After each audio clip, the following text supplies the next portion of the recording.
Hey everyone, this is Rachel. Thanks for clicking on my video. And y'all, I just stopped in for a moment. I just got home from work, turn on the news, and I see that there has been a shooting at YouTube headquarters. I I just shake my head with all these shootings. Um, what I'm hearing is that a woman that either worked there or was just in the building or something opened fire and wounded. I'm not sure if it's three or four people. Some news reports are saying three, others are saying four. Um, and then eventually, I guess this person killed themselves. But y'all, when I hear about all these different shootings, and they'll say that the person clearly was not dealing with a full deck, that they had mental issues. It kind of pisses me off, and here's what I mean by that, so people will understand. I remember back in the early 80s when Reagan was president. Prior to that, we had all kinds of mental health facilities within neighborhoods, different places that families could take their family member if they, knew that there was something going on. And I remember that. I remember one place, because I'm originally from Cleveland, and I remember one place in Cleveland called Fair Hill.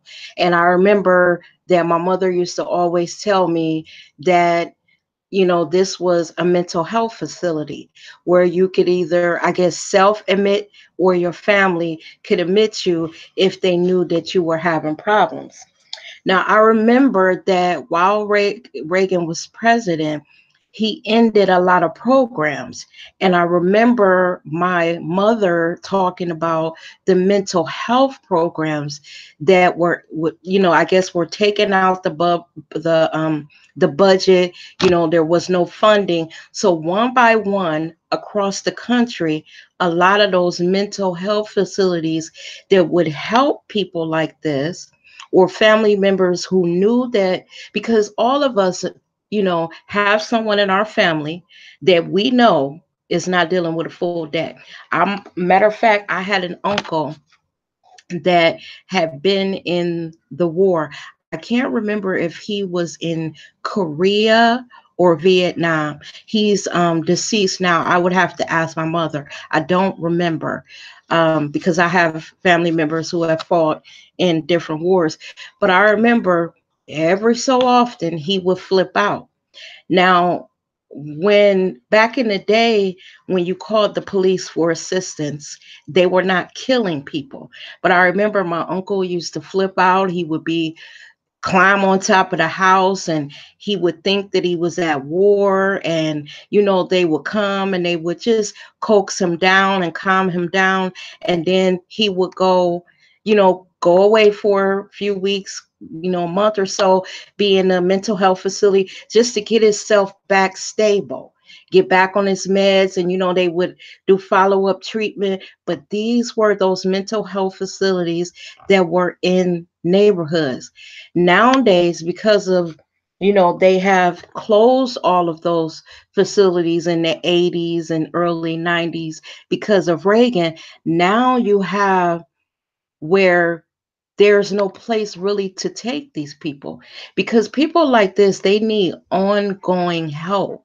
They need to be diagnosed, and then to be able to go back weekly, monthly, or however often they need to go back to be assessed, to see where they are, what's going on in their head.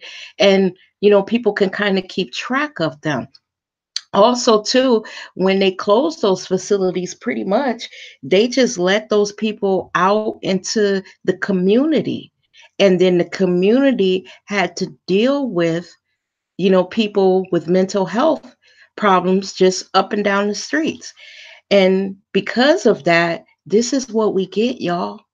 We get people that are not dealing with full decks.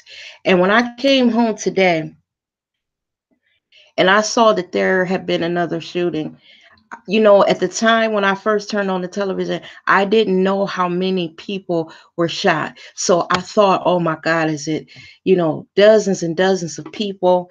And when I found out that it was only three or four, even though that's a small number, you got to think of each one of those people, their families, their friends, and the people that love them, how many people's lives that one individual touches.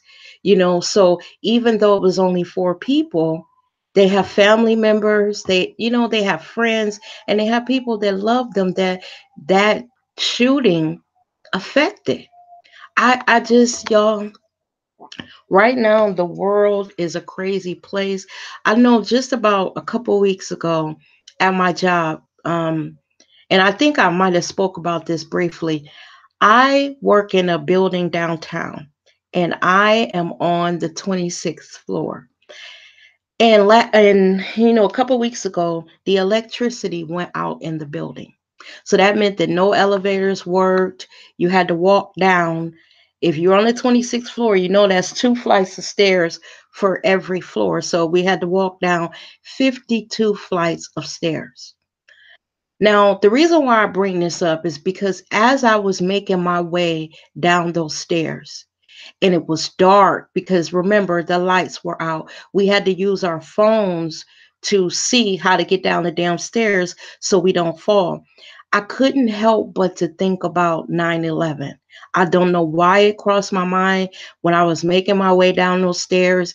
After about 20 flights of stairs, I started to get hot. I was getting dizzy. The stairwells, when you're in those stairwells, they are narrow. It's tight. You got people rushing down. You're trying to stand aside. People are going around you. You got law enforcement coming up because we had people that couldn't actually make it down the stairs, so they had to literally call 911.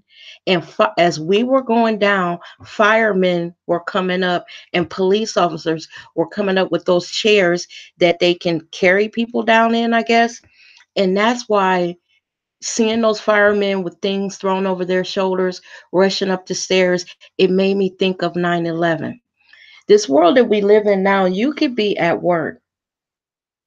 You could get up in the morning, get dressed and leave out to start your day and go to work, to school, to the movie theater, to a concert venue, and you don't know if you're going to come home that night because there's so many people out here that are dealing with mental illness that have no place to go, no place for families to take them. And when they explode, then we as the public, we suffer the consequences.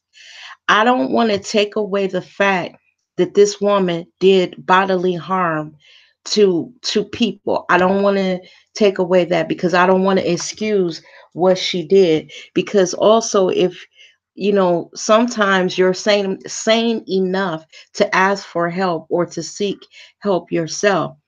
It's just sad that this continues to go on. We have a country that is obsessed with guns and firearms and all of that. Of all the civilized countries in the world, we have more killings by gun than any other civilized place on earth. And we hold ourselves up sometimes as Americans as the moral authority for the world.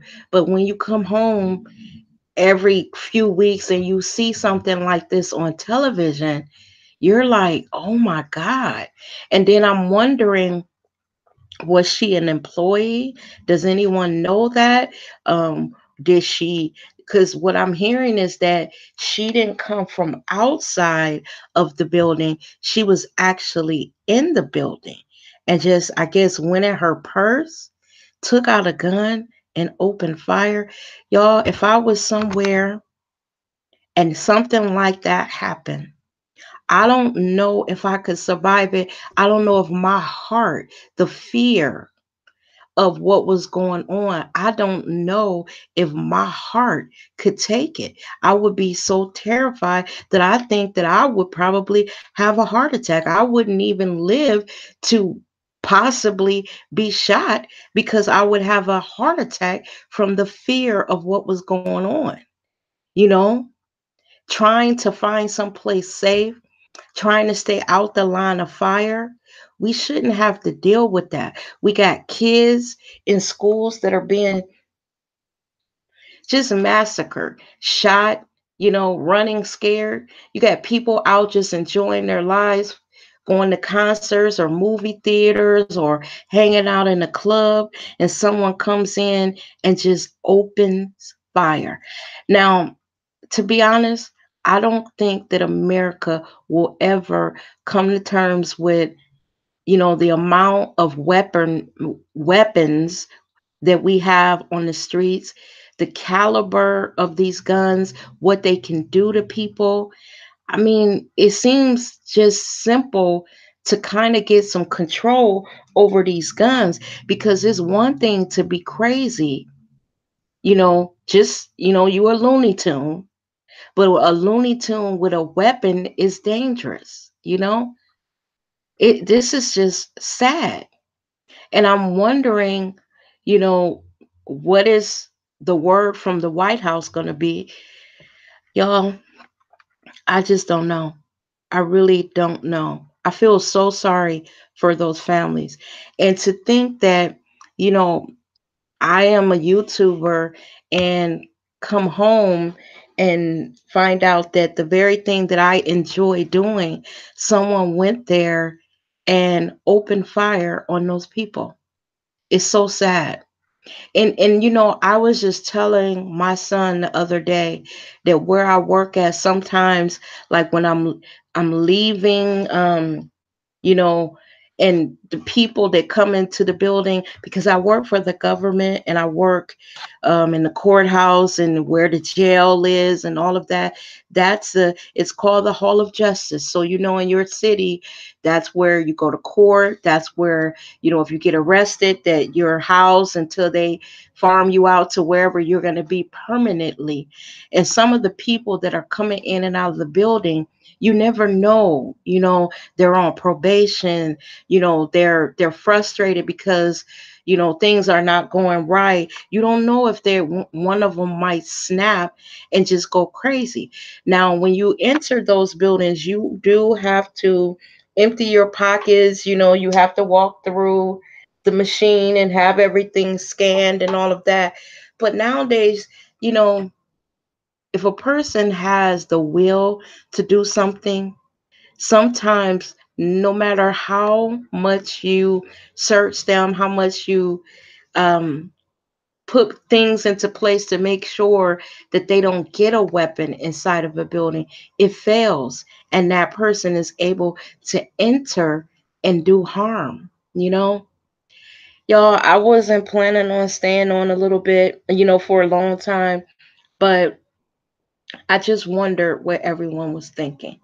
You know, what was what was the climate out here in YouTube? What do you guys in the YouTube streets think of this? Because we got to do something about these guns. I have a child that's about to graduate from college in just a very few short weeks, about 4 weeks, probably less than that now, about 3 weeks from now. And I'm going to tell y'all something. I'm happy that she's graduating, of course, but to be honest, I'm more happy that that college campus life is going to be over and she's coming home, because I always worried with all these school shootings and things of that nature going on. I always worried that what if something were to happen where my daughter goes to school at? I'm hours away from her, and the thought of hearing that something happened to her or there was a shooting on her campus, it would send me into hysterics, especially because I couldn't get to her. So, as fast as I want to, I would have to drive hours to get to her. And so I'm happy that she's graduating, but I'm more happy that she's getting away from that open environment of a campus, because it almost seems like when these people flip out and do stuff like that, they go places where the people are vulnerable. You know, imagine college kids, just walking to class, and you're in these little bitty towns, and, the campuses are kind of, you know, big and rolling hills, and the kids are just, they're easy targets. They're not walking around with weapons and stuff. So I always worry for my baby being there.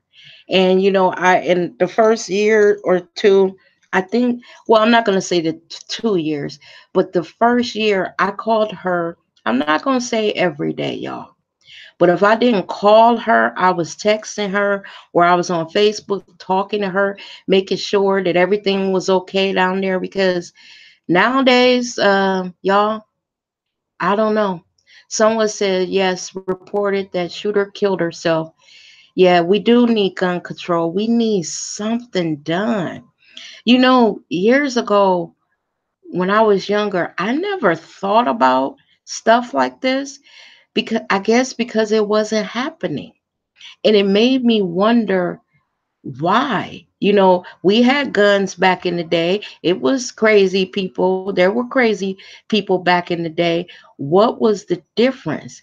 I truly believe that the difference was, back then we had those mental health facilities, and family members could quietly, you know, take their loved one to a mental health facility and get them help.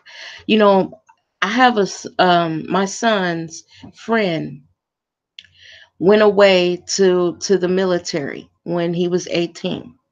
When he left, he was a normal 18-year-old boy, you know, just fun loving, laughing, silly, just a normal 18-year-old boy. When he came back, he is not the person that he was when he left.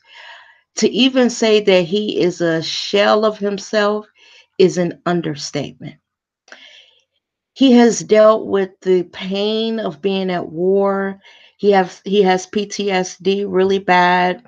To quell some of his demons, they were giving him medication and all kinds of stuff, and now he's addicted to the medication. And he has bouts of, I guess just things going on where he's not right. And one day he was talking to me, and he was telling me that he doesn't feel that the military is helping him. And he actually had to travel to another city to find a mental health facility that could help him with the problems that he's dealing with. And to listen to his mother talk about how they have taken their son from this place to that place, from this place to that place, just trying to find him help. And y'all, this is a veteran, someone who went and fought for our country, a young man whose life will never be the same, because all through his his 20s, he's been at war, and he's been troubled.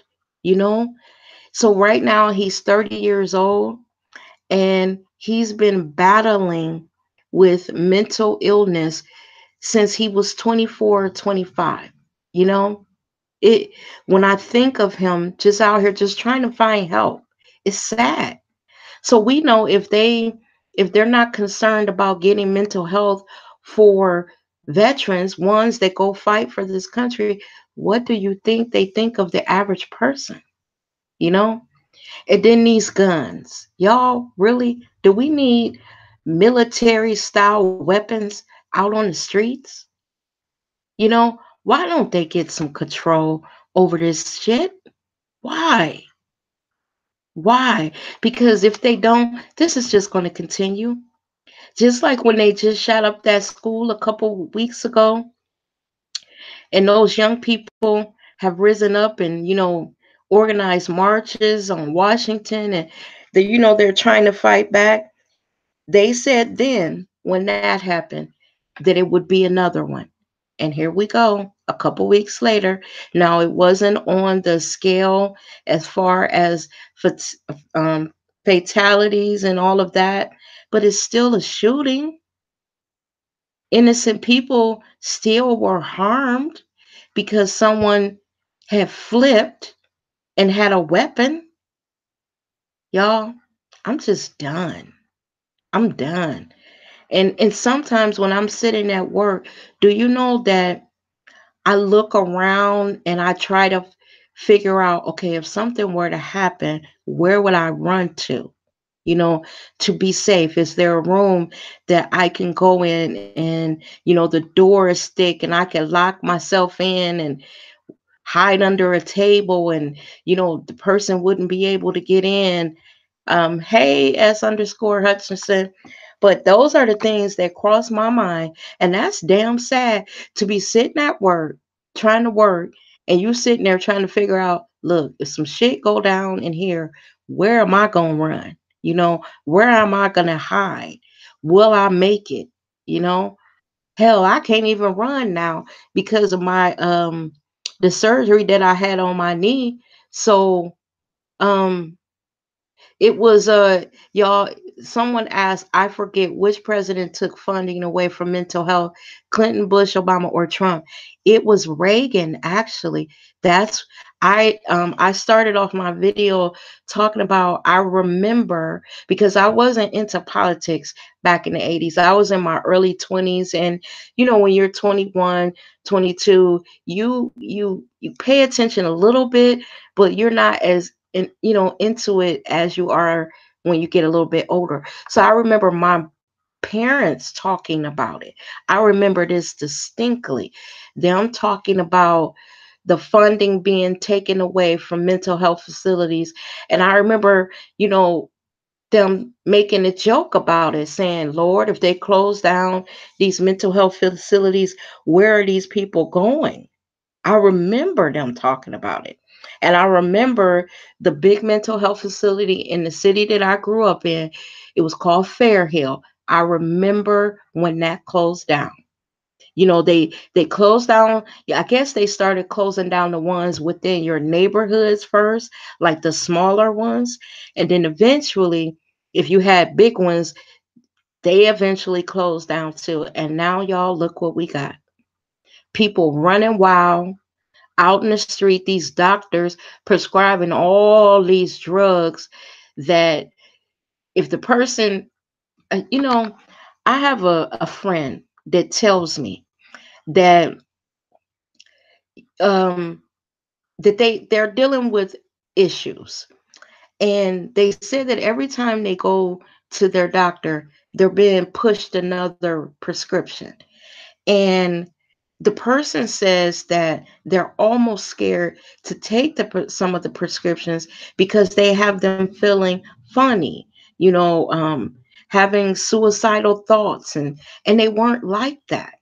So now they almost refuse to take the medications that are being prescribed by the doctors. Like, just say the doctor prescribes them 3 pills, and of the 3 pills, the person feels like only one of them, kind of stabilizes them. They're not taking all of them because they feel, this person that I'm speaking of feels like that the drugs that they have been prescribed makes them crazier.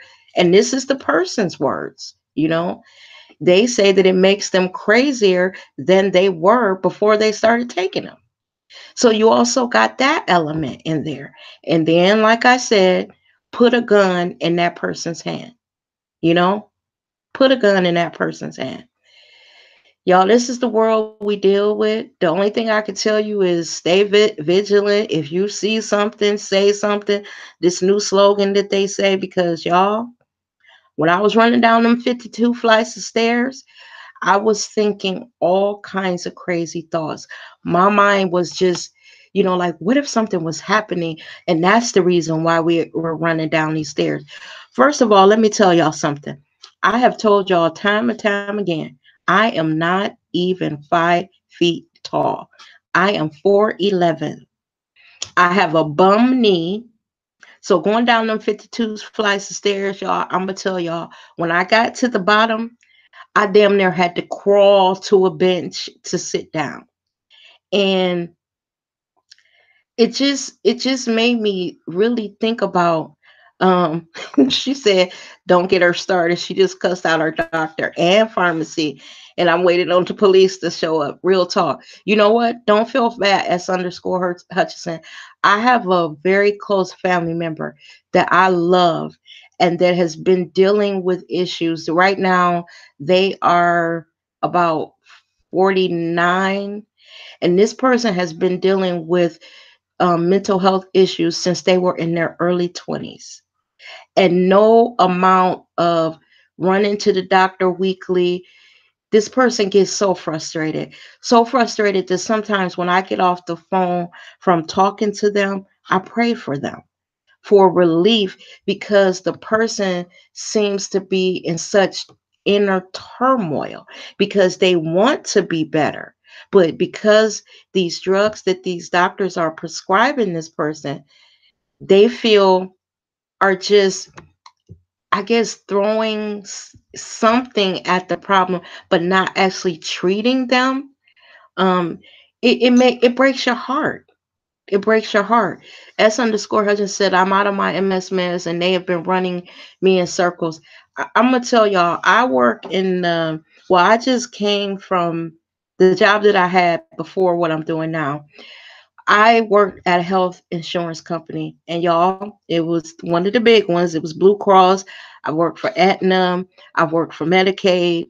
And I was the person that when your doctor requested authorization for different things, the authorization, like they would call in and I would take the information and then start requesting medical records to support the need for the medicine.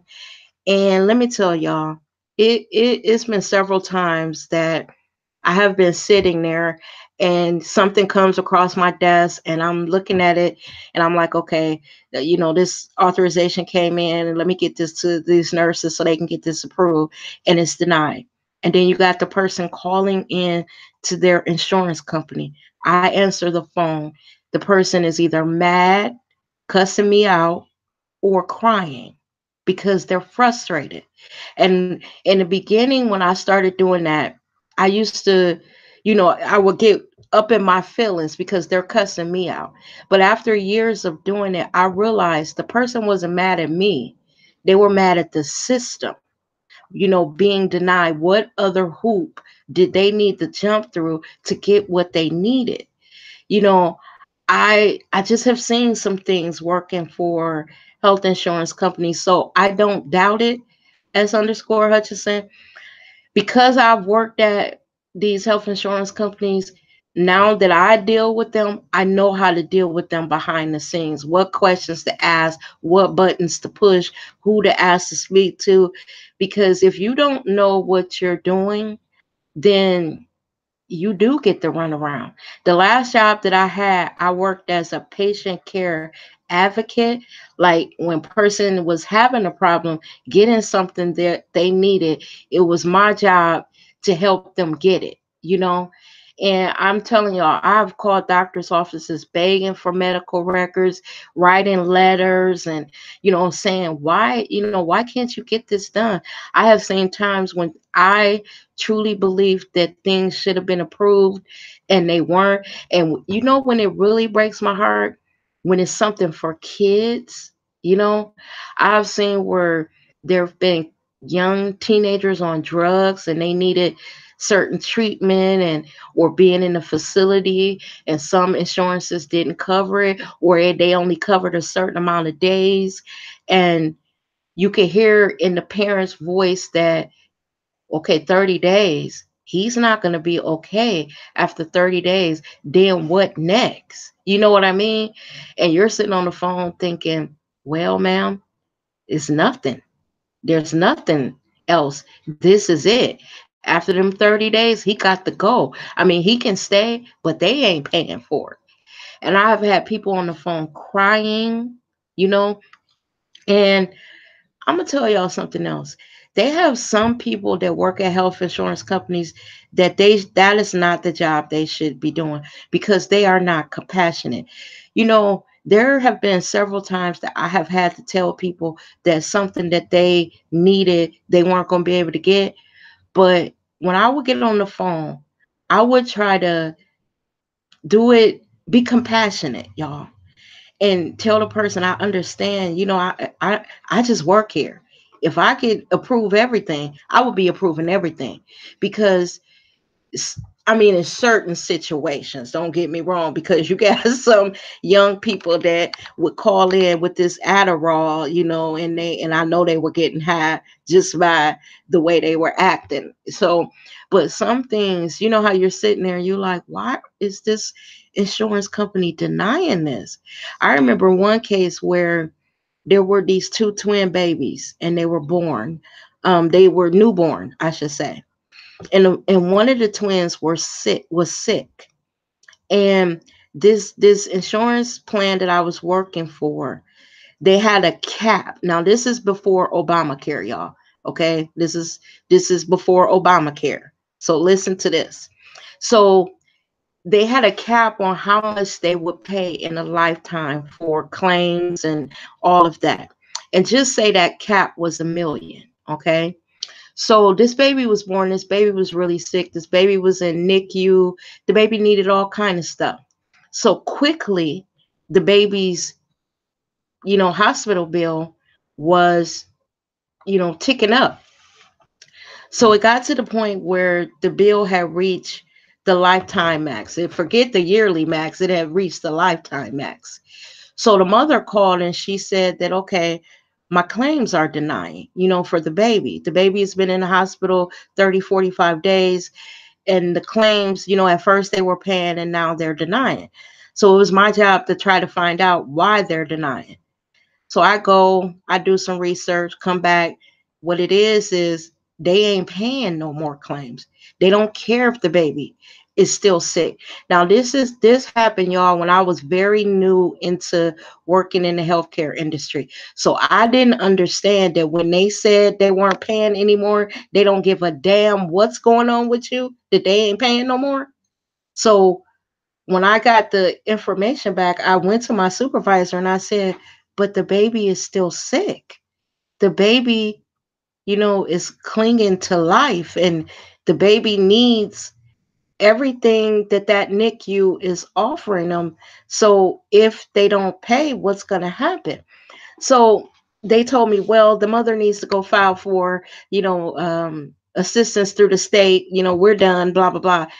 And I remember walking away and I was thinking, that poor baby is laying in the hospital. It's a baby. It doesn't know what's going on. All it knows is that I'm fighting to stay alive, because something the mother told me when she was crying. She said that the doctors were telling her that the baby, even though this baby was really, really sick, now think about this. This was a baby, a newborn, that the fight in this baby to stay alive was so strong. The baby was fighting to stay alive. Organs were not right. You know how when a baby is born, they're premature and their lungs might not be developed and all of, they have all them little issues. Well, not little issues, but issues. But some babies, they succumb to those issues. But this little baby was fighting to stay alive. And I was sitting there thinking, and y'all gonna pull the plug on the help that the baby is getting? You mean you not paying anymore? Now that I have been in this field, for years, I understand that they have caps, and once they reach that, they weren't going to pay. And this is why when Obamacare came around and everybody was talking about it, downing it, me being in the medical field. Now, I'm not going to say Obamacare was perfect, but that baby that I remember years ago when I was working at Blue Cross, that was fighting for its life, with Obamacare, there wouldn't have been a cap. The mother wouldn't have had to switch and try to go get the baby on Medicaid, state aid. Obamacare said there are no limits. You pay. Just you're gonna pay. So I'm just I the government, I did not want to get into politics, but there is one party that they believe that you should try to make it on your own and pull yourself up by your bootstraps and all of that shit and all that, So they take funding away from a lot of programs that, really help the average person, and I have learned so much in the 10 years that I have been working in healthcare, y'all. I have seen so much. I have cried so many times with people on the phone or when I get off the phone, because all people know is that they are paying their premiums, it's coming out their paycheck, and that why can't you take care of me? And they don't understand it. I've been paying all this money and now I'm sick and I gotta fight to try to get my medication, fight to get surgeries done, fight to do this, fight to do that. It's really sad. She said they told my twin cousin at 90% that they wouldn't make it, so get ready for that. Needless to say, right today, there are 20-year-olds, healthy, pretty girls. Yeah, HMO is a health maintenance organization. Um, I'm telling y'all, it's a crapshoot, y'all. It's but this is what Obama was trying to do. It's so much that Obamacare did. I remember when Obamacare first passed and all of that, and as healthcare workers, we were briefed on what it meant, what all these changes were going to be. Of course they had to train us because things changed so drastically. They had to train us to, okay, now that Obamacare is in, you know, plans are going to have to pay for this, and where they didn't have to pay for it before, they got to pay for it now, and people are going to be not understanding, that now that they get these different benefits. But what happened when Obamacare came in, even though it was good, you had a president, you had Obama, but you had a Congress that were Republicans that were throwing all this shade at Obamacare. And people ate that up until now. What was, and I don't mean to say it this way, but I'm just going to keep it real. What was funny is when they were trying to take it away and people realized what was being taken care of them, taken away from them. Y'all seen them in them I can't even talk today, y'all. I'm so damn tired. I only had 4 hours of sleep last night, but y'all saw them in those town hall meetings. My mother said they was falling out, crying, screaming and hollering and all that shit. They talked shit about Obamacare, but when they were trying to take it away, you know, people realize, oh, so if you take away Obamacare, I'm not gonna have this, that, and the other. Oh, hell no! And then they started showing their damn asses. I don't know. Healthcare ain't right. They're gonna continue to let these guns go on. There's so much, y'all. There's just so much going on. I mean, honestly, I came in here to talk about the YouTube shooter. I didn't know that I was gonna veer off into all this other stuff, but it's so much going on that it is just, you get on here and you start to talk about one thing, but because all of this stuff ties into each other, you end up talking about, so much. Y'all, I'm going to talk about y'all president for a minute. All I can say is this motherfucker is showing his natural ass. He is a fucking Looney Tune. I am 53 years old. And like I told y'all, when I was younger, when I was in my early 20s, y'all, I knew who the president was. But if you held a gun to my head and said, name a senator or a congressman, I'd be standing there for a couple seconds before I could come up with one because I was young and I didn't pay attention to it. But now that I do, and it's a lot because of this man that we got in now. I told this lady yesterday, with Obama, say what you want to say about him, But the last 8 years with him was pretty peaceful, y'all. He wasn't screwing, he wasn't cheating on his wife. He loved his family. They presented a family in the White House that loved each other. Y'all, we got a president and first lady that don't even sleep in the same room. They act like they don't even know each other when you see them. She don't want him to touch her. People were saying that I heard rumors that people believe that their son Barron is autistic.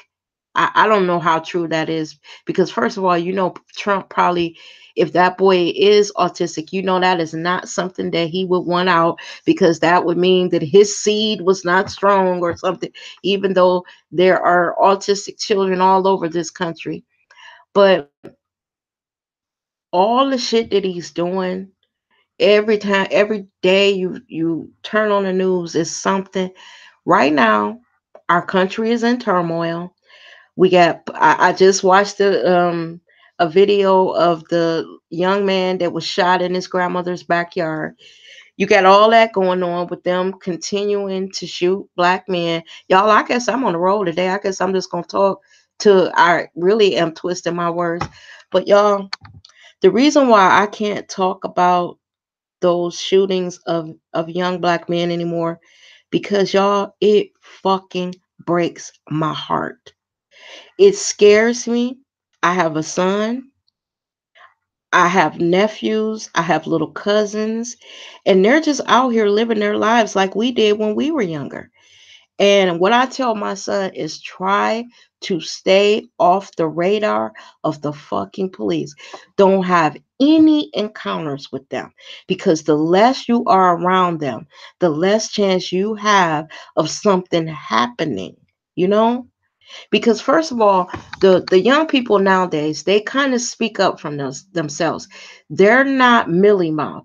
They know their rights, and they could police could pull them over, and then they could know that they're in the right, and they say, well, hey, I didn't do anything, blah blah blah, and the police feel like they're being argumentative, and they will fuck your child up.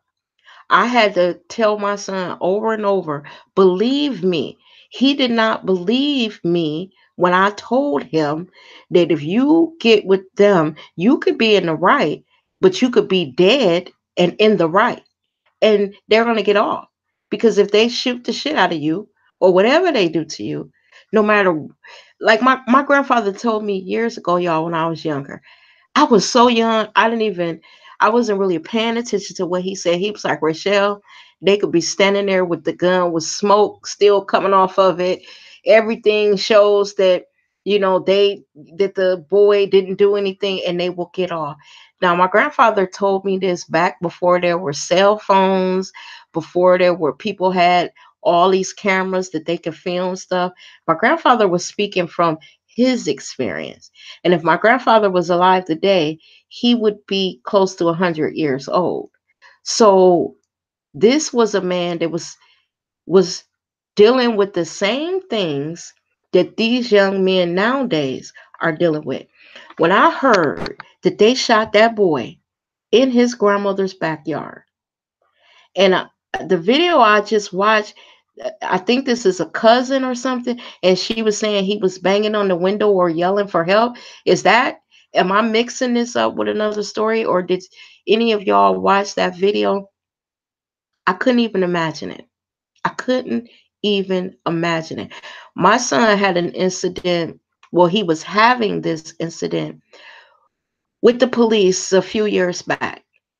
He got off work at midnight, and he worked at a little restaurant. And you know how when you work at a restaurant, the employees don't come in through the main entrance, they go out through the back entrance or whatever. So he would walk to his car at night, and let me just preface this by saying, y'all, he worked out in the suburb that I told his ass, you might not want to work there, because when you driving home, you are the only black out there. He didn't listen to me, of course, he's young. He go get him a job. He was making good money. He was a chef. He was making good money. So he gets his little ass a job there. And every night that he pulled out of the parking lot where he worked at, When I tell y'all, every night the police will pull him over. Every fucking night. It got so bad that he called me and he said, "Mom, I'm starting to get worried." He was like, because as these police are pulling me over, it's almost like it's the same few policemen. He said, "It's like they wait on me to get off."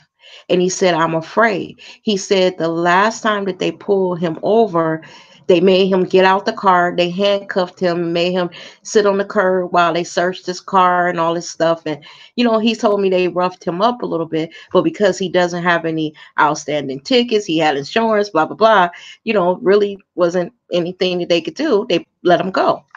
But he was afraid. So what he asked me is if he drove to my house, every night, could I drive him to work and pick him up?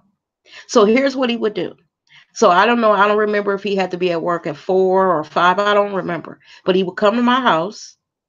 I would drive him to work. And then at midnight, I would go pick him up because he was scared to drive home, y'all. He would come. I would go pick him up, and then he would come back to my house, get in his car, and then drive home.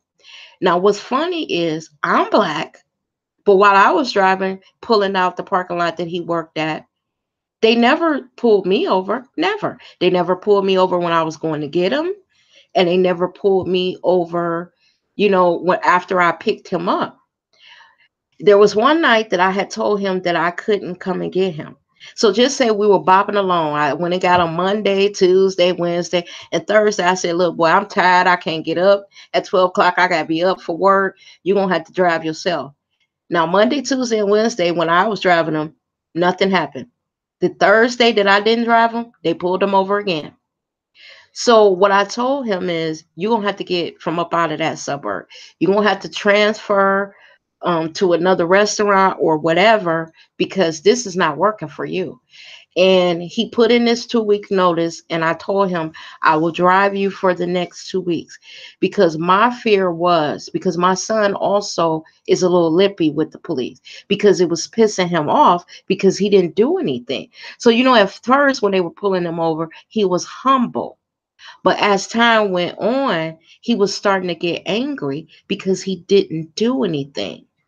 So he would say stuff, and I told him, "Shut your fucking mouth. Don't say nothing to him. Yes, officer. No, officer. Yes, sir. No, sir.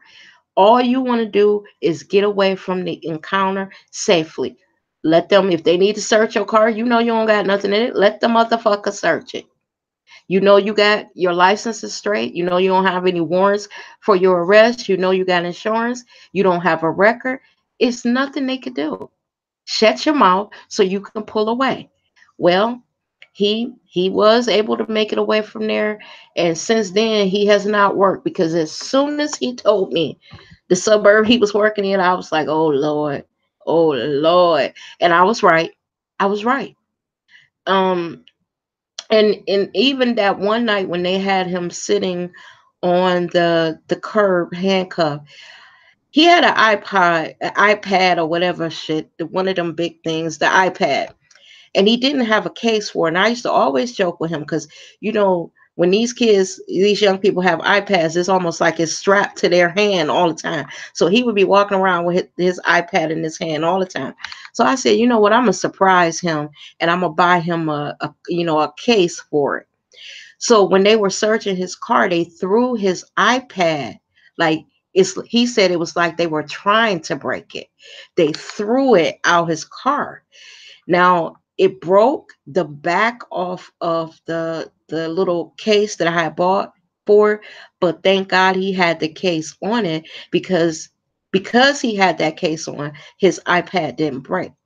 They were just being mean to him. And my son is not a criminal. He doesn't have a record. I don't even think he has. I'm pretty sure he probably has had a parking ticket or speeding ticket before, but he doesn't have like felonies. Why are they treating him like that? And why, when I was driving to his job as a black woman, why didn't they pull me over? You know? Why? It sometimes I believe that they target black men. And it's this thing going around right now, y'all, that a lot of people truly believe that the KKK has infiltrated the police. It is, I've had so many people that I have been talking to, and they say, Rachelle, I'm starting to think that some of the KKK members are in the police because it's like really bad now, and they're shooting people and getting away with it. You know, that's the part that kills me. Not only do they get away with it, y'all, check this out. Y'all know this shit. They'll say they fear for their lives. They will shoot the fuck out of somebody, kill them, and then they'll get time off with pay. Ain't that something? I wonder. I always wonder, like after they do something like that, and they've gotten off scot free, do they have? Does that person that they murdered haunt them? Do they even allow themselves to think about that they took another human being's life, that they took someone from their family, that all these black boys are not bad? I got a nephew right now, y'all. He started getting tattoos when he was about 17 years old. Maybe, yeah, about seven. No, he had to be 18 because my sister wouldn't have let him get a tattoo before 18. So let me first tell you, he is the sweetest young man, quiet spoken, um, family man, loves he has sons, nothing but sons, good father. But if you were to see him walking down the street with those tattoos, um, the way he looks is not who he is. So the point I'm trying to make is just because you might look at a black guy and you label him a thug doesn't mean that that's what it is. Do you know my nephew told me, and my son confirmed this? He said, Auntie, I have never smoked a cigarette. Now, mind you, if my son is about to turn 31 tomorrow, my nephew is 2 years younger than him. So he's what, 29? He told me he has never smoked a cigarette and that he's never had a drink. So I was like, get out of here. You know how you like, boy, you 28 years old, you never drank? And my son was like, no, Ma, he doesn't drink. And I was like, are you serious? He said, no, I've been around him. I don't think he's ever had a drink. And I said, that's what he told me. So the point I'm trying to make is they look at our boys and they see all of them as, this is what I used to tell my son. When you go out in the world, you're not, and his name is, my son, I'm not going to say his last name, but I'm just going to say the name that we don't call him. Well, his name is Aaron Scott. So I'll say, you're not Aaron, my child. You are a young black male. That's it. You're just young black male. I said, and they're scared of you. I truly believe that all of these folks are scared of black men, y'all, and that's why they shoot first. Y'all, I had to move and get me something to drink. They shoot first and ask questions later because they are mowing down our men and now our women.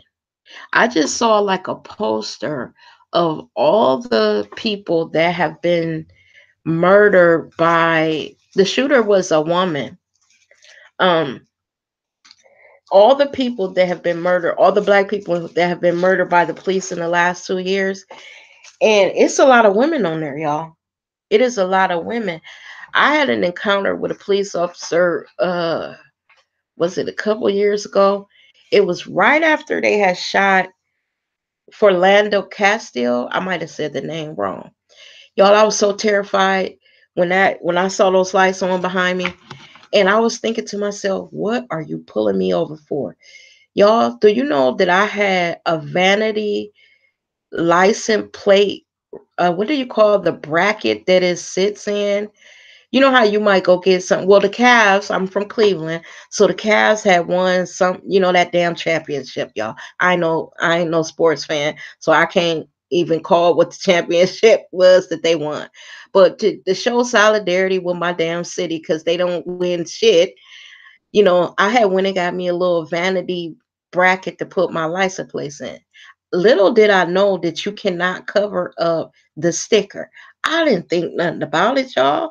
I was just thinking about, hell, Cleveland just won something. Oh my God. Let me support my city. Y'all, they pulled me over. And then when he first walked up, he was mean, but he could see that I was terrified. I had my hands on the steering wheel. I was shaking. I couldn't even get my damn wallet out my damn purse, y'all. I was like, look. And then so I told him, I said, hold on. Can I just tell you something? He was like, yeah.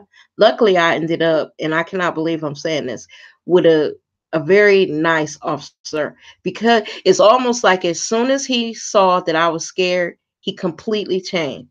And I couldn't breathe. I like when I was talking, I was getting breathless because fear was building in me. And you know how you get breathless. So I started to sweat. Y'all, this is when I'm telling this story, it sounds like I was you know, I don't know, but I had started to sweat. And then I just told him, I said, sir, I can't even talk. I said, I'm so scared that I can't even form a sentence. So he was like, what are you scared of? And I said, you. And he was like, what? And I said, I'm afraid. I said, just a week ago. And then I told him, I said, you know what happened? And I was referring to Philando Castile. I said, officer, I'm about to put my hand in my purse. You asked for my license. Please do not shoot me. Okay.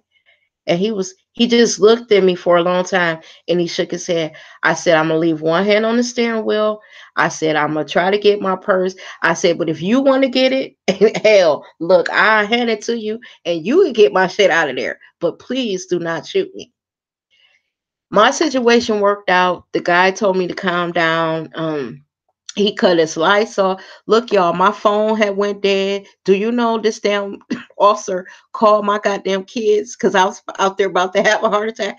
I know y'all think I'm lying. I did a video about it. He called my fucking kids. He called my daughter. He called my son. Do you know I could not drive home?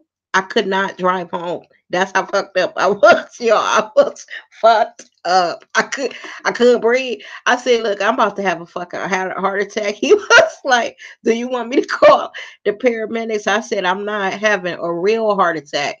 I'm having a Fred Sanford heart attack. And that made him laugh.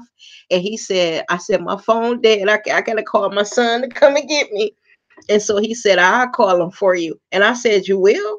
And do you know, while we were waiting for my son to come, he charged up my goddamn phone and everything, y'all. I guess he said, this bitch is losing it. I was so, but it was so fresh. It was so fresh with Philando Castile had just been killed like a week prior to me being pulled over. So y'all know as soon as I saw the damn lights in my rearview mirror, I almost passed out. My son had to come get me. I couldn't even drive home. He had to bring a friend, drive my goddamn car. I was stressed out. My mother came and everything, y'all. That's how bad it was. It was I told y'all a little bit back then, but I ain't tell y'all the whole story. My mother came. I was damn there on her breasts trying to nurse like I did when I was younger. I was so fucking scared. My nerves was shot. Y'all, after that, I don't think I drove for like a couple days because I had to fucking recover from being pulled over. It's a damn shame that we have to feel like that. It is a fucking shame. And what somebody said, yeah, the police will stop you if they can't see the sticker on your tag. Well, I know that now, Regina. I wish you'd told me back then. It says they can also write you a warning or ticket. Yeah, they did. They wrote me I think I had to pay $95 for that. I think I paid $95. MCA said it's real out here for us. Yeah, it is, child. And Charmy said, I don't like white people and I give them hell whenever I have the opportunity. Let me tell you something, Charlie. I I used to be where I was trying to be fair. You know how you be like, I'm gonna treat them. If I encounter one that's nice, then I'm gonna be nice. Okay. So let me tell you how I feel now, deep down in my heart. You know how in were y'all ever taught that, like, if you're walking down the hallway and you pass somebody where you might not say hi, you might nod or you might say good morning. I did that a couple times in the last couple weeks to white people because I was just taught when you pass somebody, to be courteous, you say good morning. They don't say shit. And one time I was walking and I said to myself, I said, I can't stand these motherfuckers. I also noticed that their men don't treat us like ladies. Now, let me explain what I mean. Not a woman, a lady, meaning like if you're walking behind them and they go through a door. Now, I'm not going to say all of them, but girl, you'll be walking and they don't hold that door. You be done walked into the damn door because they don't see you as a lady. A lady. You know, you will watch them hold the door for their women, but you'll be following and the damn door be done slapped you in your fucking head because they don't hold the door for you. So what I come up with is this: they just don't see us as, they see us as women, but they don't see us as ladies. They don't have any respect for us. So with all the stuff that's been happening in the last few years, I'm starting to be back where I can't stand them either. I try to live a Christian life, y'all. I'm not no church goer. I just, but I don't want to say I hate them because my mother always taught me not to say hate. I'm 53 years old and I still remember the lessons my mother taught me. It's weird, y'all. But she always used to say, never say that word. It's such a strong word. So I don't want to say I hate them, but y'all know what I mean. Y'all know what I mean. I I I hate the way they treat us because they don't understand that we're just people just like them. We just want to be left alone. Don't be shooting us. Don't, whoop us up out in the streets and shit. We just want to be treated fairly. That's all.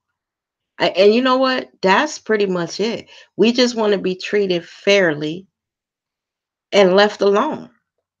Don't be fucking up our men. I don't know, y'all. I have mixed feelings about that. Yeah, girl, Zelda, they charged me $95.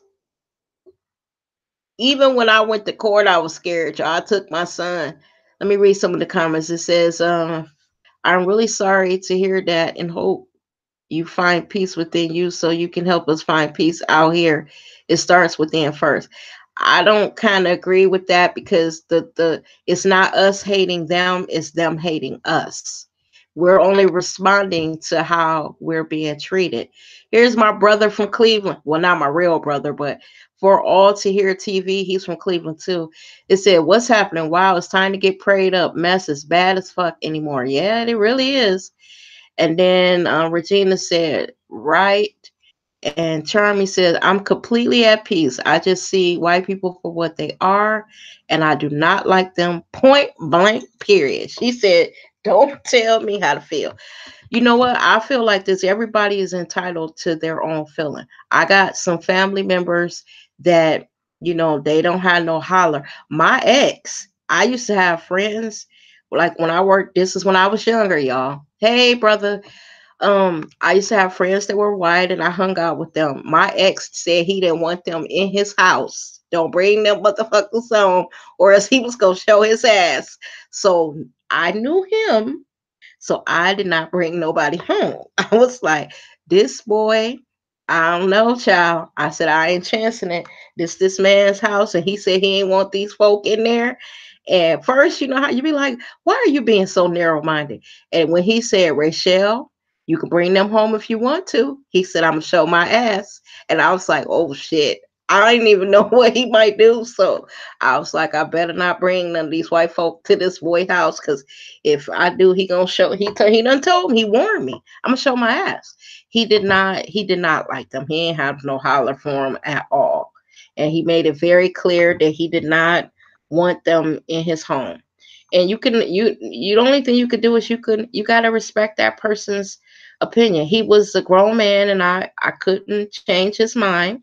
You know, I just said that we're not gonna raise our kids to hate, And I just noticed something else. The generation below us, they are more open. Yeah, Charmin, he was like, don't bring them in here. I'll never forget. He was like, I'm gonna show. He told me I wasn't gonna be able to go back to work after he showed his ass with my coworkers, my white coworkers. Cause I had told him, you know how you be giving a little something at your house and you say you invited them over, y'all. He was like, "Oh, I'm not." I remember it. He was marinating meat for the cookout, y'all. Even when I think about this, y'all, it's cracking me up. I can see him. He has since passed, but I can see him standing there with his shirt off and his damn boxer shorts hanging off his ass. And he looked at me and he was like, "Who? You bringing who? You invited who?" And I was like, "Well, I invited my coworkers." He was like who? And I was like, "Well, I was naming them." He was like, "Girl, you ain't having no white people over here." I was like, y'all, he was like Fred Sanford. I was like, "What?" I said, "Are you?" First, I thought he was joking. And then eventually I was like, this boy ain't playing when he said, you can bring him here if you want to. He was like, girl, you ain't gonna be able to go back to work because I'm gonna show my ass. I was like, oh, okay. Well, let me tell them the cookout is off and tell the black people don't go back to work and tell them that y'all been on my house for the cookout.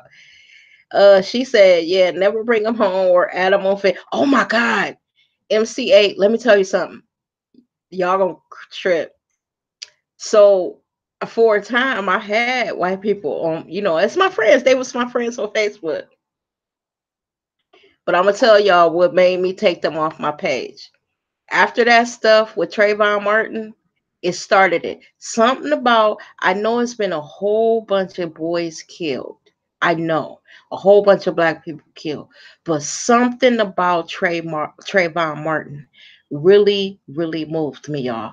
I have never got on my clothes and went down to no protest in my entire life. Now, when I was in college, it's part of just, you're young and you just want to be part of something. So they was marching with something at school, then I would, get involved. But this time I had worked all day. And when Trayvon Martin was killed, I called home. I told my son, be over my house when I get there because we marching for your black ass, and for others that look like you.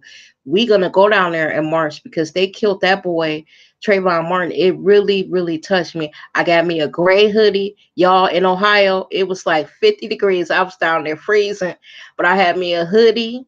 I had a sign. I am not even that kind of person.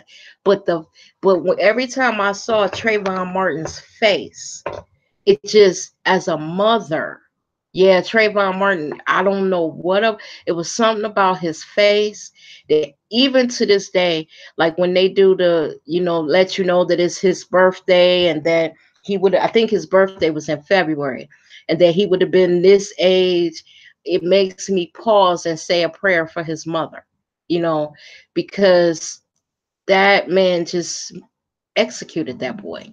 I don't care what the jury said. We all know what happened.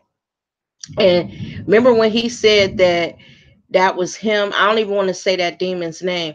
That was him out there yelling. I think that was Trayvon Martin yelling, "Help! Help! Help!" So once Trayvon Martin was killed, I went on my Facebook page and I slowly started deleting all the white people off my page. The first reason why I did it is because I wanted to be able to speak freely about how I felt. And I knew if I was on my page talking about them motherfuckers, blah, blah, blah, this and that, when I went back to work, it was going to be a little awkward. So I was like, let me take these people off my page so I can speak freely on my Facebook page without having to go back after work, go back to work after I done talked about they white asses. And then they be standing there looking stupid, asking me dumb questions. Well, how do you feel? And you be wanting to say, I feel like choking the shit out of you. Y'all, I had my son laughing the other day. I had went through something that happened with a white person and we were driving. I was driving. My son was in the car. And I said, sometimes, and y'all, I really don't mean this disclaimer. I would never do this. I'm a very sweet person. But that day I was like, you know what? It make me want to just we were talking about all the boys being killed. I said, now I'd be wrong if I saw a white girl crossing the street and I ran that bitch over. I said I would be wrong. I said, but with the amount of boys that they're killing, it made me want to go mow down one of their fucking daughters, you know. And my son was rolling. He was like, Mom, I said, no, you know, I wouldn't really do it. But I said, it makes for revenge. You be wanting to mow down one of theirs. But yeah, y'all, I don't know. I cannot believe that I came on here to talk about the YouTube shooter, and I done veered off into all this other stuff, child. It is I don't know. I guess today I'm slap happy because I only had 4 hours of sleep. And look, I guess I just had a lot to say. So someone says Charming is she's buzzed today. I got her pumped up. She says white people let us know where we stand in the country in this country. They do with how they handle Trayvon's case. I did. I cried too. And then MCA said that they trifling too in the workplace. Watch them, girl.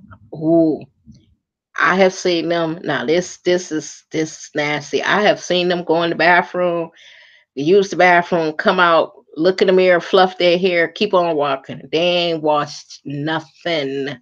Their hands, and I'm not saying that's all of them, but like this week they having a potluck at work. You know, that's what they call it. I ain't eating shit. The only thing I'm eating is something that's already packaged from the store. They ain't nobody cooked. Because I remember one time I was at work and they was having like a chili cook off, and what it was is everybody was supposed to bring chili, and you know they were gonna do a little competition. So people, you know, we had chili all throughout the building. People, all kind of people had made chili to enter into the contest. At the end of the day, this one lady, once one white lady, she had came in like third place, and she was like, "Well, next year I'm gonna have to think of, you know, try some different meats because this year I'll just say I'm making up some meats, y'all, but this is the kind of meat she said she had in it. Some coon, some what else did she say? I think she said she had some squirrel meat. Wait a minute. She had some squirrel, some deer, and some turkey, some ground turkey, and some hamburger. People, this guy was eating some of her chili. Child, he was in mid, spoon was in the air. He was like, squirrel. And she was like, yeah, it has a nice tangy flavor. I was like, I am so glad that I didn't eat shit that day. I don't eat everybody food because they be having cats walking on counters, dogs licking shit. I can't, y'all. I can't. Somebody said, Trayvon mother said that was her son's voice, and I believe Sabrina, his mother. I do too. And Charmy says she stopped eating at potlucks 10 years ago. Nope. Girl, I it was more than that for me too. Ooh, I can't do it. And someone says, excuse your grammar. Listen to me speaking. I get my speak on at work, but when I'm at home, I'm just myself. You said they eat bat wings and all that. Well, y'all know they think we eat crazy shit. I remember one time this white lady was like, you eat those chitterlings for Thanksgiving? I said, I fuck them up. I said, with some hot sauce. I sure do.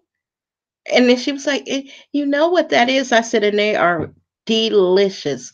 Even if I didn't eat chitlins, I wasn't gonna let her talk. Y'all, we got a damn tornado warning here. But when I was driving home today, it was crazy too.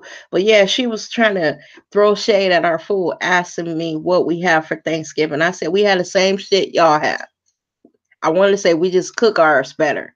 And she was like, do you eat chitterlings? I never forget. I was like, I sure do. I fuck them up with some hot sauce. You know how they be looking all stupid after you say something like that. She was sitting there looking stupid. I was like, okay, you ask a stupid question, you get a stupid answer. Now, y'all, this was back in I call it my backsliding years. I remember one time, y'all know how as black women we change our hair a lot. One day we'll have an afro, the next day it might be bone straight, the next day we got some braids. So I've been wearing this wig for a while, a natural looking wig, look like a little curly afro. And then I was trying to grow my hair out. So once my hair got to the length that I wanted it, I took the wig off and I blow dried my hair and went on to work slinging because my hair was all healthy. Do you know this white lady walked up and touched my hair? Now look, remember I told y'all this was in my backsliding days. I was in my probably like my early 30s. Why I cuss her out? I was like, why would you touch my hair? What made me cuss her out is because she was like, why are you taking it all bad? I just think your hair is beautiful. And I said, no, it's not. You just wanted to touch my hair like I'm a fucking chia pet or something. I said, you don't just walk up to people and touch their body parts without asking their permission. I don't give a damn if it was my hair. Don't be touching me. So she tried to get loud, y'all. She tried to get loud. I don't understand. And y'all, my name is Ray Shell. But she said, I don't understand, Rochelle. Why are you so upset? Trying to get people to hear that I was about to fuck her up. And I was like, I don't understand why you coming up touching my hair. I said, what the fuck is wrong with you? We don't come in and touch your hair. You could be a dark hair on Monday and come in and dye your hair platinum blonde. We don't come up and and and touch y'all's hair. First of all, I don't want to touch it. You know, then another one, y'all, some of the questions they ask working around these white people. One of them asked me, do black people ever get sunburn? And I was sitting there like, you stupid broad. I cannot even believe you are asking me this question. So I looked at her for a long time and I said, you know what? Any meat that is exposed to the sun for a long period of time is going to burn. Any meat. I said, but the difference between me and you is for where I was intended to be in this on this planet, which is Africa, because that's where God placed us. My skin was made to withstand the sun. So the only difference between black people's skin and y'all is it take us longer to burn, because we got that melanin popping, bitch. I was thinking to myself, why are they do, it's like they want you to fuck them up, asking stupid questions. Then try to get an attitude when you cuss them out. That's what be killing me. They ask a dumb question. Now, I used to do that when I was in my 30s, but now I just don't even say nothing to them. I learned to give them a look and keep it pushing because why raise my blood pressure cussing them out? So now I just look at them. But y'all cannot imagine some of the questions working around these folk that they done ask. Right now, it's a job that I used to work at. I should probably shouldn't even say this. They might be looking at my damn videos, but they invited me to their reunion. And I was sitting there thinking, do you know I didn't even like half y'all motherfuckers? Y'all, I ain't right. When I think about this, they found me on Facebook and was like, Rochelle, we are having our blah blah blah reunion and we would love for you to come. Now, when I worked there, y'all, as my daughter would say, I was the only chocolate chip in the bag. No, it was a couple of us. I'm lying. It was a couple of us. Just say it was an office of 60 people and it might have been 5 black people. So it was a couple chocolate chips in the bag and I was one of them. So when they sent me this invitation, I got in touch with one of the other chocolate chips and I asked her, where's she going? I said, girl, you going to that shit? She was like, look, child, I don't know about all that. I said, I cannot even believe that they are asking me when when they don't realize I didn't even like them. I'm gonna tell y'all, when I was in my 30s, I used to be getting their asses all the time. I remember one time I was at work and this it was the girl on the street where I live at. The girl that lived, it was a woman that lived across the street from me, and she was murdered in her home. Okay. So It was in the newspapers, it was on the news and all of that. So when the newspapers came on our street, we only lived on the street that we lived on only had 12 houses. So they were coming around for, to get statements from people. So I was outside doing something in my yard, and the newspaper came up and was asking me questions, got my name. So it was published in the newspaper. So when I go back to work, this white woman was like, "Oh my God, Rochelle. Oh my God. Was there a murder on your street? Oh my Lord." And I was like, "Yeah, why? How do you know?" And she was like, "I saw it in the newspaper. Where do you live?" And I was like, "In America, bitch." And another time she was talking about kids that grew up in the hood with no fathers, on welfare, and just in poverty and in the ghetto and or in the hood. She was like, "I just don't understand what kind of life that they would have. I mean, where would they end up?" And so I let her get finished, and I was like, "Bitch, sitting beside you," I said, "Everything that you just named, that is me." I said, "I grew up in the hood. I grew up with a single mother." I said, "For a time when she was between jobs, we've had some public assistance. I ain't too ashamed to admit it, because my mother worked her ass off. And when she needed help, she went and got help." I said, "The funny part about it, bitch, while you sitting up here talking shit, this ghetto ass girl who grew up without a father, with a single mom, going to, inner city public schools, is sitting right by your ass here. You older than me, bitch. You should have went a little further." I said, "You talking all that shit, and you ain't went no further in life than what my, poor little, ghetto ass child did." She pissed me off. I wanted to punch her in her head. But y'all, I had told y'all that I had to stop being all hateful like that, because the final now this is why, Charming, I get what you're saying, girl, but I gotta let it go. Let me tell y'all my final story, and then I'm gonna get off of here. Okay, now y'all about to trip. I done told y'all that I'm a nice person and I don't really get down like that no more, but let me tell you why. One time I was at work, and my best friend, we worked together. Now, my best friend had lost her mother and her father. And the only person she had left, like in the older generation, was this grandmother. And every Saturday, her and her grandmother would go out and have breakfast. She would take her grandmother to the wig shop. And I remember she used to be posting, showing pictures, not posting because we didn't have Facebook like we do now. But she would be bringing back pictures that she took of her grandmother, and just them having fun. We were at work one day, and she got a call that her grandmother had just died.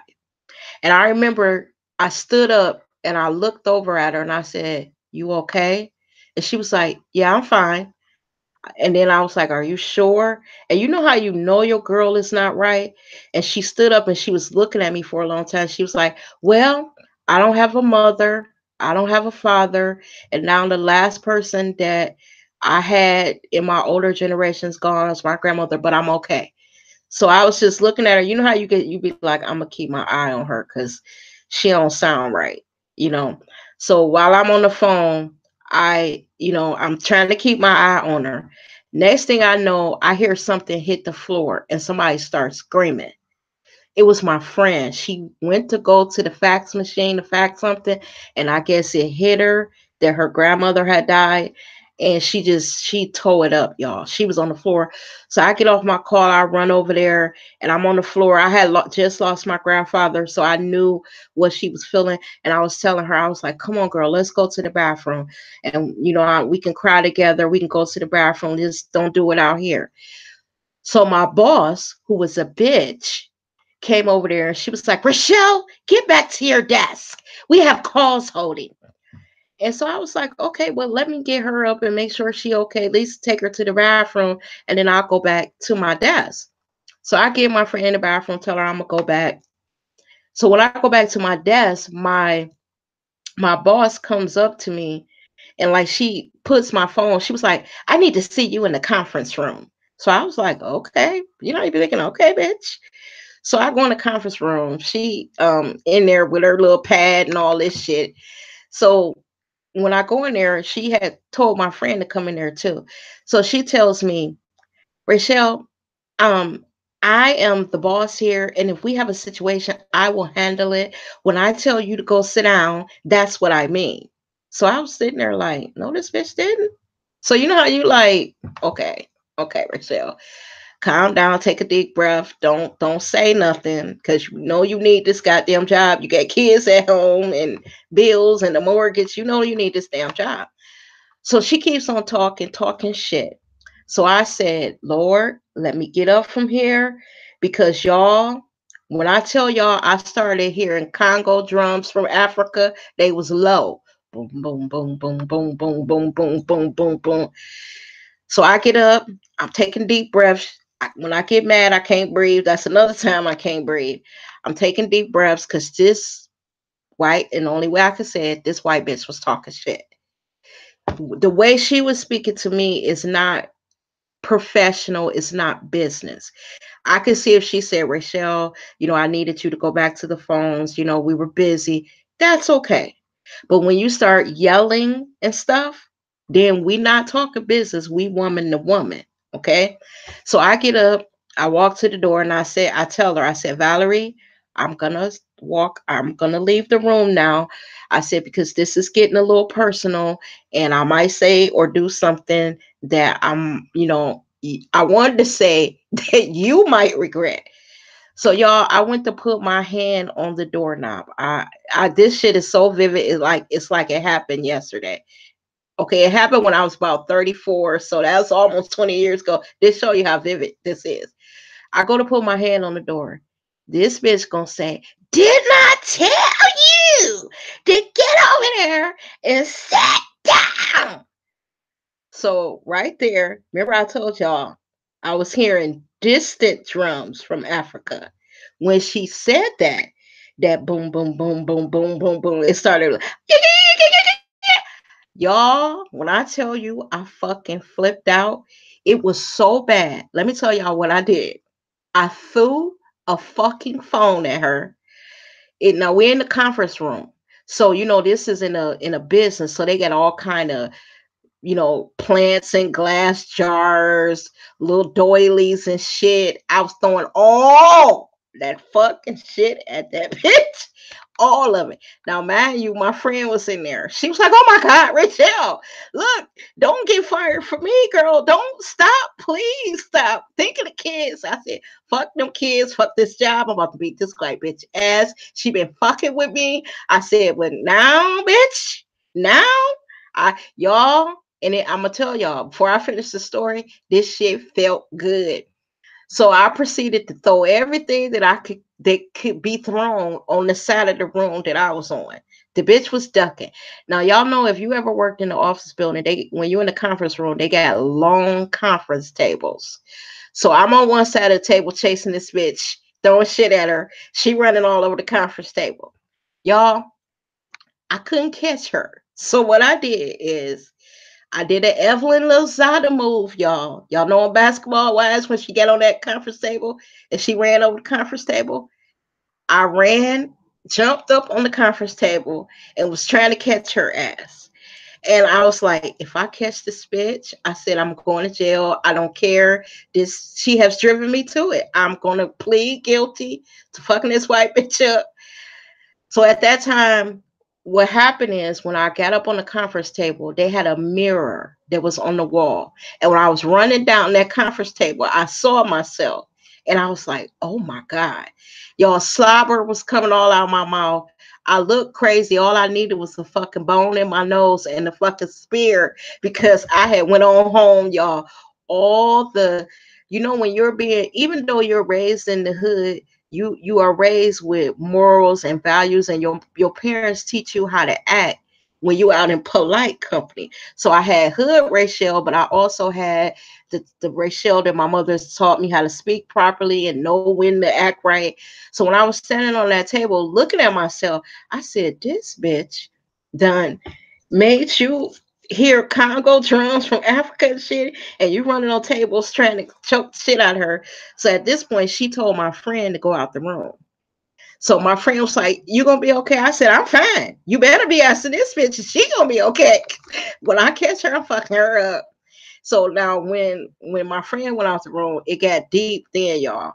So I was like, I'm gonna pick up one. If I could pick up one of these goddamn chairs, I'm gonna wrap this chair around this bitch's throat. I said, I don't know how I'm gonna do it, but I'm gonna get this chair around her throat.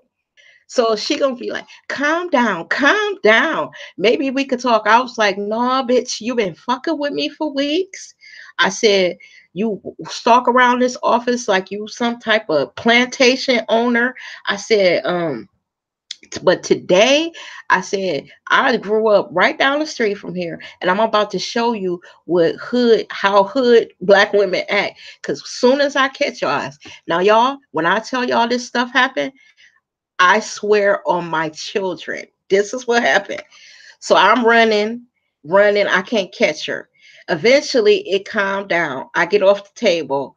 This bitch all up in the corner. My friend came back in the room. Was like, Rachel, just go out the room. Calm down. So I was like, okay, I'm gonna calm down. I'm gonna leave. I'm gonna go downstairs. I'm gonna smoke. At the time, I was smoking. I'm gonna smoke. So as I'm walking downstairs, y'all, you know how you start to come back to yourself, and you be thinking, "Oh shit, I'm about to be fired." Y'all, I go downstairs, I start crying because I got bills, I got kids at home. I was like, "Oh shit, I done fucked around and I lost this good job." So I go downstairs, but what happened is this guy, this black guy that I really respected, came down, found me, and he was like, "Rachel, are you okay?" And I was like, "No, I'm gonna be fired." I said, and he's like, did she fire you when you were up there?" And I said, "No. You know, she told me to go downstairs and get myself together." And so he was like, "So you're not fired?" And I was like, "No." So he said, "Look, this is what I want you to do. I want you to go back upstairs, wash your face, put on makeup or whatever y'all women do, because you look pretty rough right now." He said, "And go back to your desk and wait it out." Okay. Y'all, I go back to my desk. I'm waiting, waiting. Now I done call her all kind of white bitches. I done threw y'all, when I tell you everything that could be thrown, anything that I could pick up and throw, you heard people. Well, let me just finish the story and then y'all understand what I say. So I go back up. It come time for lunch. I go to lunch. I was like, well, okay, let me pack up some of my shit, because she probably gonna call some people, since she know I already tried to fuck her up. She probably gonna call some people. She need backup to fire me, so I'm gonna have my shit packed up when I come back from lunch. You know, if they fire me, I ain't gotta be leaving my shit. I go to lunch. I notice when I go to lunch to the cafeteria, you know, it's normally black people working in there. So I notice, like, when I ask for food, I'm getting 2 trillion French fries. They gave me like the biggest hamburger, all this shit. They was just piling food. So I noticed as I'm walking through the cafeteria, black people smiling at me, nodding their head and stuff. So I get to the cash register.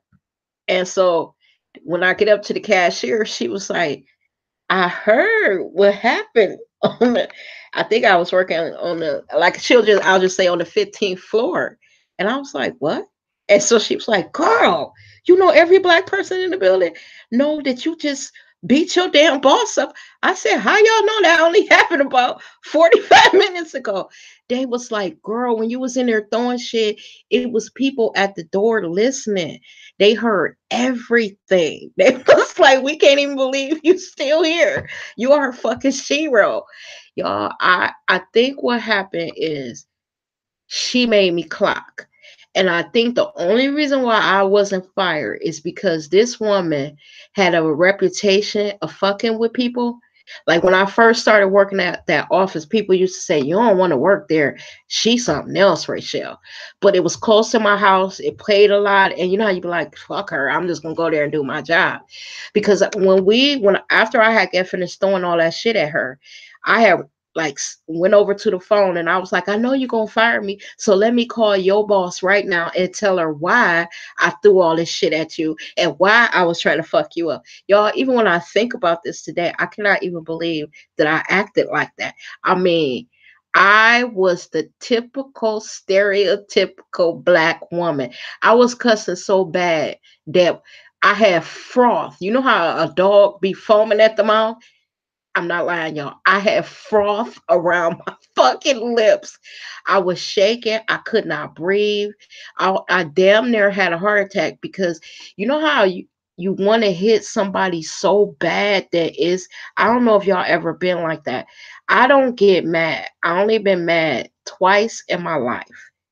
I'm literally only been mad twice in my life. And the one time was with this woman, and another time with my ex's new wife. But I was so gone that day that I don't even know. And when I told my friend, that the friend that was in the room with me, that I had heard Congo drums from Africa, she was like, "Bitch, the way you was running around that office," she was like, "It looked like you was running through the damn jungle." She said, "All I needed," she said, "Rachelle, if you would have had a spear, she'd have been a goner. Because if I would have caught her, y'all, oh my God." And the bad part about it is she was, like I said, I'm not even 5 feet tall. But that day she probably was 5'8", 5'9". Why was she running from me? I mean, if I'm only 4'11" and she 5'9", why she didn't turn around and punch me in my damn head? You know, and be like, "Look, short ass girl, I'm not about to let you whoop my ass." She was running. Now, let me tell you the wind up to this story. Shortly after that, it was time for us to get raises. You know, it was that time of year where you get your evaluation and you get your raise and all that. So, y'all, after I had damn near whooped her ass, I was like, I ain't even, she ain't even call me back in the back room. You know how when you sit down with your boss with the one on one in the little office? I think she was scared. Even when I think, I ain't even have no one on one. So I was like, well, I know I ain't getting no raise. This bitch ain't even called me back in the room. So we had got an announcement. At the time, I was working at American Express, and it was shortly after 9/11. Um, so what they told us is because the airline industry was all messed up, that American Express wasn't going to be giving raises. They were only going to give raises to people that were like high performers that year. So I was like, well, okay, I definitely ain't getting one. So a couple of weeks later, we get the paycheck that the raise is supposed to be in. And I look at mine and I was like, oh, I got a little raise. So I said, oh, American Express must have been able to find the money somewhere and we got our yearly raises. So I go back to work. You know how you walk in Monday and you like telling your friend, I was like, y'all, so we did get raises. American Express was able to find the money. They was like, we ain't getting no goddamn raises. What are you talking about? So I was like, well, I don't know about y'all, but I got one. And they was like, well, how much? I said, like, girl, it's almost $2. They was like, what, bitch? I said, yeah, I got like almost a $2 raise. Y'all, do you know that that woman gave me a raise? I could not believe it. And after that, y'all know my head was all pumped up. So anything she asked me to do, I would tell her, like, I told her one time, I told her that I'm only doing what I want to do. Anything other than that, I'm not doing. And I told her, you can fire me if you want to. I used to be threatening, like I was bullying her after that. It's funny, but I guess you would call it bullying because like she would come over, try to come near my desk, and I'd be like, I don't suggest you come in this area. I told her one time, you know how when you sitting at and y'all, I ain't even bad. How you gonna be bad and you 4'11"? But you know how you sitting in rows of desks at like it's aisles. I told this bitch, I sit at the top, the first desk in the aisle. So you know, I told her don't come down this goddamn aisle. No. Y'all, I hope my kids don't watch this. Lord Jesus, oh my God. I told her, I said, you know, since she already thought I was a hood rat, I was like, when she came towards the aisle, I was like, bitch, I don't suggest you come anywhere near this fucking aisle. Do y'all know that I had bullied her so much that she had given me, we worked downtown and she had given me a parking pass where I could get in the garage for free? What the hell? What in the hell? I now the quite honestly, look, think about it. She was 5'9" and I was 4'11. Probably when 125 or something back then. I ain't that much now. If she'd have turned around and seriously was like, wait a minute, this ain't about to happen, and pull some heart up, she would have beat my ass. No, I don't know, because when you mad like that, you do go crazy. No, when I was went to the cafeteria, the black people was calling me Tyson. They was like Rachel. And the funny part about all that shit that I broke in that room, I ain't clean up a goddamn thing, y'all. I ain't clean up shit. That room was, y'all, I threw telephones, I threw vases. You know them, like when you're in the conference room and they had those conference phone, I ripped that shit out the wall. I threw that at her. I threw flowers. Like when the vase, because they got them good vases. That shit was thick. It ain't even break. I was like, ain't this a bitch? The vase is like 5 inches thick. It ain't even break. I was throwing pencils, pens, them yellow legal pads. I was my friend, if she was to come on here, she would tell y'all this happened. She was standing there like, what in the hell is going on with you? I said, you know what? Right now, I just, my intent is to fuck her up. I said, I'm gonna go to jail, because she the type, she would have pressed charges. If one of those things would have hit her in her head, or she'd have been hurt. Y'all, when I think about this, it's funny. I can't even, because I'm not that person no more. And it, for a long time, it was embarrassing because I wasn't raised to, to go out in public and show my ass. When I told my mother what happened, my mother was like, "What? You was down there showing your ass like that?" And I had to convince my mother. You know how you got to convince your mother that she drove you to it, to insanity. My mother, y'all, I was like 38 years old. It was like 6 years later or so when I told my mother. My mother was arguing at me like I was probably like 16. I didn't raise you to go somewhere and show your motherfucking ass like that. Why were you down there acting a goddamn fool? You don't let them people take you there. I had told her, I said, look, I didn't, it wasn't me. It wasn't me. She was like, well, who was it? I said, it was the ancient Africans. They had rose up in me and they had made me do all that shit. My mother was like, bitch, you done lost your goddamn mind. It was funny, y'all. Every time I think about that, I don't talk about that often because it was a time in my life, a moment where you're not proud of, but something that guy, the black guy that came down and talked to me, something he told me that day. He said, Rachelle, don't be ashamed, because I was crying because I was embarrassed. And he was like, because I've been watching her and she has been like riding you. And he said every so often, even the nicest person snap. He was like, you just took a lot and she took you there. He was like, and then at the end, he was like, I guess she ain't know who she was fucking with. And I said, I guess I didn't know either, because y'all, honestly, I never act like that before.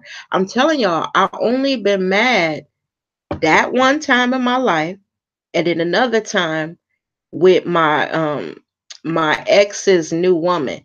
Now this is a brief story because y'all, I gotta get off here and get me something to eat. But you know how your child gotta go over to the new house with the new woman and all that.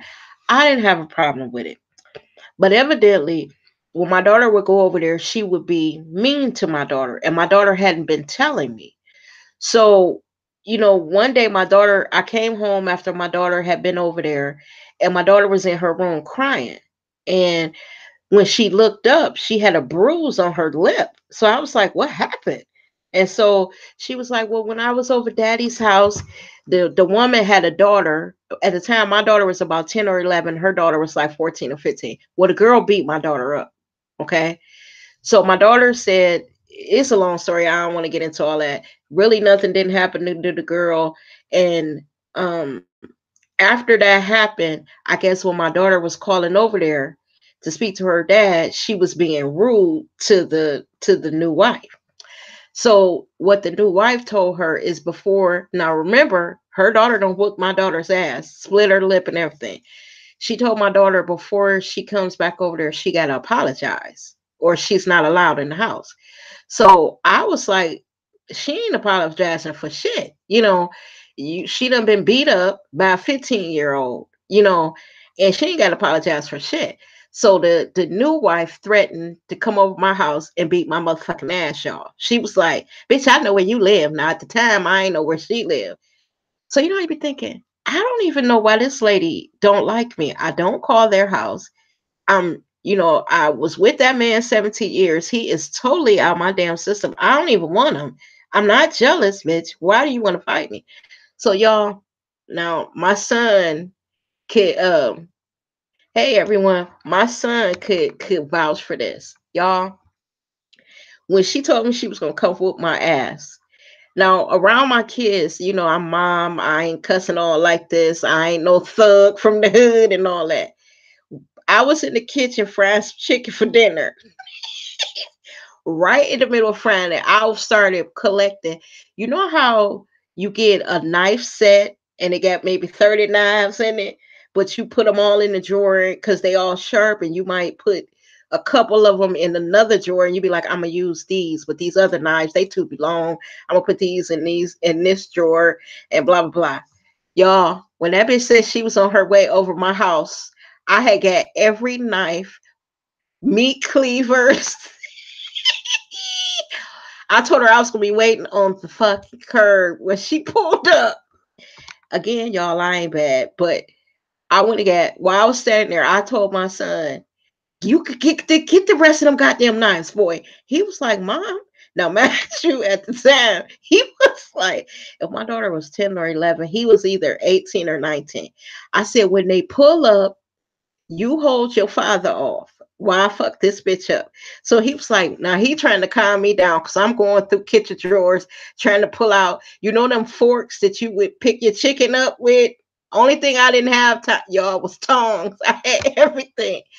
Why I go outside, sit on the curb? I had about 50 knives, y'all. I pushed them, like punched them down in the dirt. I had put them all throughout the front yard. I was like, okay, I said, what if she pull up and I'm right here? Let me go put a knife over here. What if she pull up and I'm right here? Let me go put a knife up here. So now I made my son come outside with me. So all while I'm running around the yard, pushing knives down in the dirt in the yard, he was trying to calm me down. So I said, come on, we about to go sit on the fucking curb and wait on her ass. Y'all, I'm out there waiting. The bitch didn't never come. Now, while we waiting, my son look at me because as you wait, you start to come down. So he was like, Mom, if she come over here, are you really gonna stab her? I said, I'm gonna cut that bitch every which way but loose. And he was like, you gonna go to jail. I said, no, I'm not. I said, they done drove. I lived on the north side of town. They live on the west side. I said, I said, first of all, remember, I'm only 4'9". I said, so after I fuck her up, I'm gonna go throw myself down the fucking basement stairs. Y'all, to show you at the time I wasn't dealing with a full deck when she threatened me. I said, I'm gonna go throw myself down the fucking basement stairs so I could be fucked up when the police get here. I said, when they get here, I'm gonna put on an Academy Award winning performance. Halle Berry ain't gonna have shit on me, y'all. I said, I'm gonna tell the police, think about the situation. Two people drove all the way over my house. I'm standing 4'9". Who do you think was defending themselves? Me or them? I'm After I had fucked them up, I was gonna pull all them knives up out the yard and hurry up and take them back in the house and only have two out there or something. So the police wouldn't be like, well, wait a minute. You got like 50 fucking knives in this yard, bitch. It looked like this was premeditated. I was gonna run in the house, throw all them goddamn knives. Right before I threw myself down the goddamn basement stairs, I was gonna put all them knives back in the drawer and then throw myself down the basement stairs, then go lay out in the driveway and wait for the goddamn police to get there. My son, y'all, what calmed me down is my child. He was looking, you know how your child, for the first time, he looking at you like you really have, not like you mom and you just tripping. He was looking at me like I needed to be committed. He was like, please, let's go back in the house, Mom. He was like, what I'm gonna do if you go to jail? I can't take care of Amber. He was like, in other words, he was saying, Mom, look, if you go to jail, I know I'm 18 or 19, and I would have to take care of my little sister, but I really don't want to do it. Please, can we go back in the house?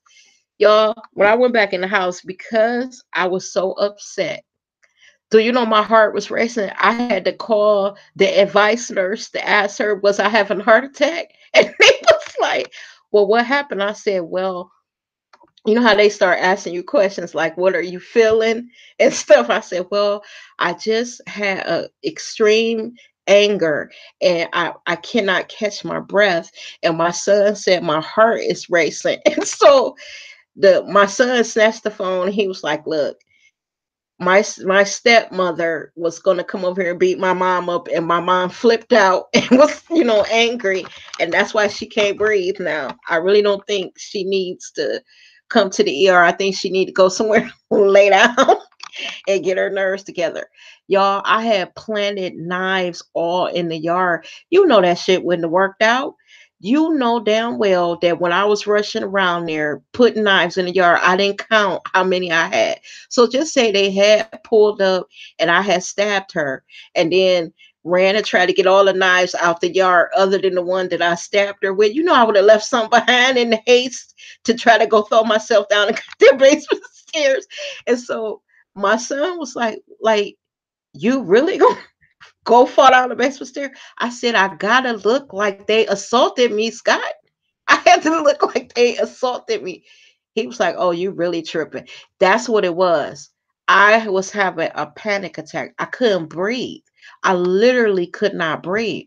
So my son was like, at one point he was like, now look, I'm not gonna let you throw yourself down the stairs, Mom. I told him, if you don't get the fuck out the way, you're gonna be coming with me. I said, I'm not even gonna like fall down.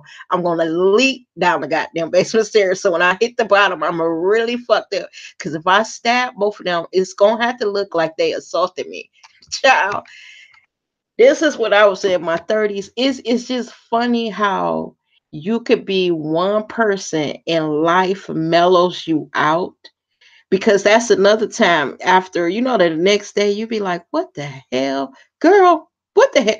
When y'all, and my knives, I had never used them before, but because I stabbed them all down in hard dirt, like they was weakened, and I was mad because some of my knives was messed up and shit. And my son was like, well, it's your fault. It ain't like we did it. You was out there stabbing knives into the front yard. I had knives all along my driveway. Oh, y'all, in flower pots. If anybody could have seen me, if they would have had like camera phones and all that back then, y'all, I would have been going to jail for show, for premeditated. Because you could stab somebody and accidentally really kill them. What the hell was I thinking? Y'all said you were hyperventilated. All you needed was a brown bag to breathe in and out. Right. That's why. Oh, she said she loved my stories. We supposed to grow with after that time though, because that shit scared me when I couldn't breathe. Like it took me a long time to get my breath back. That's why when you said that I probably was having a panic attack, I didn't even think of that. But it took hours for me to calm down. And then y'all, now this ain't right. You know how you mad? So you done went out there and waited and put all these damn knives in your yard. Why I call that bitch and tell her I'm still waiting? When you on your way? She kept hanging up on me. I kept calling that bitch back. My son, this when you had home phones. Why he unplugged all the phones and when it hit him, he was like, Mom, if they do come over here, you said you had a story, but it ain't gonna look right if you calling their house and threatening them and shit. He was like, the police gonna look at all that. Well, she called their house 5 times. What were you calling them for? But pretty much I was calling her to say, I'm out here waiting on you. You told me, like in the middle of me telling her, now wait a minute. All I was saying is, if my daughter hit your daughter, okay, because they said my daughter that was 11, the 15-year-old was taunting her. So my daughter hauled off and smacked the shit out of her. She's her mother's child. So she hauled off at 11 and smacked the shit out of the 15-year-old. So they had told her that it was fair to hit her back. Now, y'all, I don't have a problem with that. If my daughter hauled off and smacked the shit out of that girl, then she does have the right to get, to hit her back. But to beat her up to the point where you split her lip, like right now to this day, my daughter has it's one of them splits that go straight down your lip on the side. She got a little scar right there. And for them to think that that was okay, because when I was talking to the mother, she was like, look, then you need to teach your motherfucking daughter to keep her goddamn hands. This is cat, I don't want to say the girl's name. This is my daughter's house. And I said, yeah, I understand that, y'all, but you could have controlled the situation. You could have told the 15-year-old, yeah, you have a right to hit her back, but I didn't tell you to go over there and go WWE on her. So so me and the mother ended up in an argument. And so then I told the father, I said, well, look, until you can handle the situation over there, I don't think it's a good idea for her to come over there. I'm not saying you can't see her, but it's no spending the nights and all that. Since y'all letting this girl whoop her ass and ain't nobody told me, I wouldn't even know my daughter was beat up. My daughter wasn't even going to tell me. I just happened to look at her face. And you know how when you look at your child's face, something is really wrong. So I was like, well, what happened to your lip? And she wouldn't tell me at first, but I kept on pressing her and she eventually told me. But yeah, y'all, since then I've grown up. I'm not gonna be having no damn heart attack trying to fight nobody or wait to get into it with nobody. Plus my body all jacked up. They be done hit me one time, but my shit be done folded up like a damn accordion. What did Regina say? She said, glad we can all take some time to laugh. Thank you. Loving your channel. I don't even come on that much, girl, but all right. Thank you. Just a reminder, in the midst of the madness, don't forget to take some time to smile and have laughter in your life. You are right. It says, yes, I notice everything on my 6-year-old. Yeah, Tia, you do. You could just look at their faces. Like when my kids were younger, if they were upset, but they were trying to hide it, like maybe one of their friends made them upset, but they were trying to hide it, I would know. I could just look at their face and say, my baby's feelings is hurt. But yeah, they beat my daughter up. And y'all, it wasn't even that I thought my daughter was in the right, because you don't haul off and smack. Because when I asked my daughter to show you my kid ain't right either, I said, my daughter's name is Amber. I said, Amber, did you smack her? She was like, yes, I did. I said, oh, well, okay. You be thinking, oh, I said, well, Amber, why did you hit her? And she was going to hit you back. She was like, well, she was taunting me, mommy, and she had been bothering me, and she didn't think I would hit her back. So I hauled off and smacked her. I was like, well, all right now. Well, at least she ain't she ain't no punk. She ain't, it ain't beyond her to fight. Girl, kids be funny. Another thing, I keep on saying one more thing. Speaking of my daughter, now she took some of both of us. You know how now this with school, y'all, and teaching your kid that if somebody put their hands on them, they have a right to fight back. Well, when my daughter was like 8 or 9, 10, we used to tell her, like all Black parents do, that don't start none, but if they get it started, you better whoop off in their ass. You know how you tell them all that. So my daughter was going to school. My daughter was like in the 3rd grade. So we get a call up to the school. She done beat somebody up. Now look, when they called us, we was like, Amber done beat somebody up? She was this little straight A student, little bookworm and all that. We get up to the school, y'all. She done fucked this little white boy up, y'all. Ripped his goddamn shirt off. We get in the office. He's sitting there, bruises all on his face, because they bruise easy. My daughter's still sitting there huffing and puffing like her mother did when she get mad. So I go over there, and I'm asking my daughter, because we waiting for the principal. I'm like, what happened? And my daughter's so mad she can't even talk. Now, mind you, she like 8 or 9. So we get in the principal's office, and you know how they give you that lecture. Well, we have zero tolerance for violence, and we don't condone hitting and all that stuff. So what they were asking the kids, because they were trying to figure out who they was going to suspend, because you got to think it's a boy and a girl. So they were asking the kids what happened. And so my daughter was like, the boy did something to her. And I think the boy hit her or pulled her hair or something. And she beat his ass.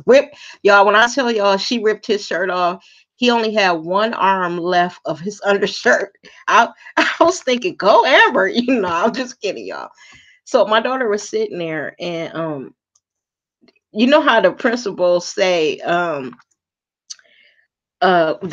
were telling my daughter that you're not supposed to fight.